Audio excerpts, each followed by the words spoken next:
يا أمي أقطف دوما أحلى الزهر سار تعطر كل البيت تنتظر قدومك يا أمي.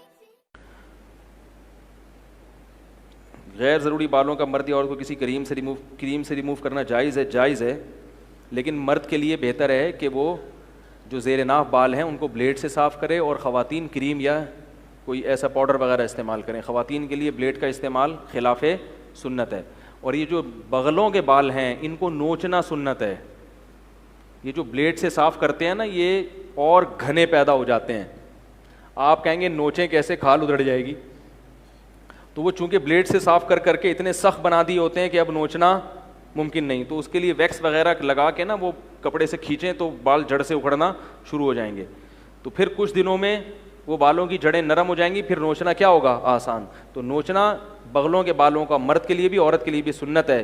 اور ایک تو ثواب ہے نوچنے کا, سنت پوری کرنے کا. دوسرا اس کا فائدہ یہ ہے کہ بال پھر جلدی نکلتے بھی نہیں ہیں, اور جو نکلتے ہیں وہ بھی کیا ہوتے ہیں, بہت ہی ہلکے, اور بہت جلدی پھر وہ ہمیشہ کے لیے ختم بھی ہو جاتے ہیں. سمجھ رہے ہیں بات کو. جبکہ بلیڈ سے اگر بغلوں کے بال صاف کریں گے تو وہ اور زیادہ بڑھتے چلے جائیں گے, پورا تھائی لینڈ کا جنگل بن جاتا ہے. ہمارے فرماتے ہیں ایک مزدور, بہت سے لوگ تو صاف کرتے ہی نہیں نا بلیڈ سے نا, تو فرماتے ہیں ہمارے حضرت کے ایک ہمارے گاؤں کا ٹریکٹر ملازم تھا, وہ جو ہے نا وہ لیٹا ٹریکٹر صحیح کرنے کے لیے. تو حضرت تو بہت ہی نفیس تھے نا صفائی میں, میں نے صفائی کی ان کی قصہ, ان کی حضرت کی نظر پڑ گئی اس کی بغلوں پہ, بہت پریشان. فرمایا ایسا لگ رہا تھا کہ جوئیں اور کھٹمل کبڈی کھیل رہے ہیں. ٹھیک ہے, تو پورے تھائی لینڈ کے جنگل بن جاتے ہیں. تو صفائی کیا کرو اللہ کے بندو, بہت ضروری ہے یہ.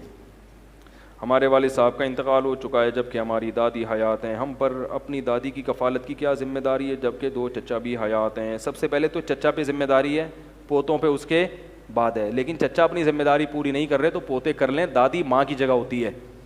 بلکہ ہونا تو یہ چاہیے چچا پوری کر بھی رہے ہوں پھر بولے نہیں ہم جب ہیں تو چچا آپ نہیں, ابا نہیں ہے یا اماں نہیں ہے تو ان کی اماں تو ہے نا. تو یہ دادی نانی ان کی خدمت خدا کی قسم جنت ہے ان کے پاؤں میں اللہ نے رکھی ہے. بڑھ چڑھ کے خدمت کیا کرو, دوسرے کو کرنے نہ دو. سمجھ رہے ہو, پھڈا کرو اس پہ. سعودی عرب میں کیس عدالت میں آیا, ماں پہ جھگڑا, 2 بھائیوں میں لڑائی ہو گئی قاتلانہ. پولیس آ گئی, بھائی کیوں لڑ رہے ہیں؟ وہ کہہ رہے ہیں ماں میرے پاس رہے گی. دوسرا کہہ رہا ہے ماں کس کے پاس رہے گی؟ میرے پاس رہے گی. نہیں آ رہی. ایک کہہ رہے اماں کو میں رکھوں گا, دوسرا کیا کہہ رہا ہے؟ اس پہ گتھم گتھا ہو گئے, پولیس انوالو ہوئی, عدالت میں کیس چلائے. پھر عدالت نے فیصلہ کیا 6 مہینے تمہارے پاس, 6 مہینے. تو یہ ہوتا ہے جس کو آخرت کا یقین ہونا کہ ماں اور باپ کی خدمت کتنا ثواب ہے, وہ تو لڑے گا, بولے گا بھائی کوئی بھی نہیں, میں رکھوں گا اپنے پاس. کون رکھے گا؟ میں رکھوں گا. ثواب ہے, بہت بڑی فضیلت ہے. ان کو دیکھنا حج عمرے کا ثواب اللہ نے رکھ دیا بھائی, تو اس سے بڑی کیا فضیلت ہوگی. اور الگ بات یہ ہے کہ بھائی وہ کون سا بیچارے ہمیشہ زندہ رہیں گے, تھوڑے دنوں میں چلے جائیں گے وہ, پھر موقع نہیں ملے گا. پھر دعاؤں کا تو موقع ملے گا, جسمانی خدمت کا موقع نہیں ملتا پھر. تو دادی نانی ان لوگوں کو تو گھر میں رکھا کرو, ان کی ڈانٹے کھانے کا اپنا مزہ ہے خدا کی قسم. دادی ڈانٹتی بھی بڑی اچھی لگتی ہے, کہاں جا رہا ہے کدھر سے آ رہے ہیں بولتی ہے نا, غصہ تو بہت آتا ہے. ہماری دادی بہت اس طرح کی پوچھے, ہم لوگ ٹرالنگ کرتے ہوئے نکلتے تھے کہ دادی نے دیکھ لیا تو وہ ایک تو سنتی بھی اونچا ہے, مجھے کہاں جا رہا ہے, کیونکہ پنچایت بہت ہوتی ہے بوڑھوں میں نا. دادی کو بولو دودھ لینے جا رہا ہوں, مسعود لینے جا رہا ہے. ایک آدمی ٹینشن میں آتا ہے, بھائی دودھ لینے جا رہا ہوں, چیخنا پڑتا ہے. اچھا اچھا اچھا. ایک دن کسی نے پوچھا مسعود کہاں ہے, انہوں نے کہا چولہے پہ رکھا ہوا ہے. وہ سمجھی دودھ کہاں ہے پوچھ رہا ہے. ہمارے رشتے داروں میں ایک بوڑھی خاتون تھی, اونچا سنتی تھی, ان سے کسی نے کہا اکرم کہاں ہے, انہوں نے کہا الماری میں رکھا ہوا ہے.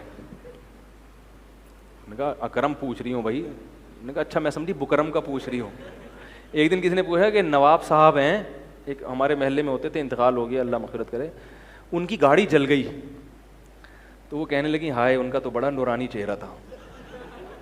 ہم نے کہا گاڑی کا چہرے سے, ان کا اچھا میں سمجھی داڑھی جل گئی ان کی. تو بوڑھے اونچا سنتے ہیں, ان کو 2-3 دفعہ چیخ چیخ کے بتانا پڑتا ہے. لیکن جب بوڑھا دنیا سے جاتا ہے تو گھر کی رونق اور برکت ختم. تو بوڑھوں کی یہ چیزیں برداشت کیا کرو, کیونکہ تمہارے اوپر بھی کل بڑھاپا, یہ جوانی کی جولانیاں سب کی ختم ہو جاتی ہیں.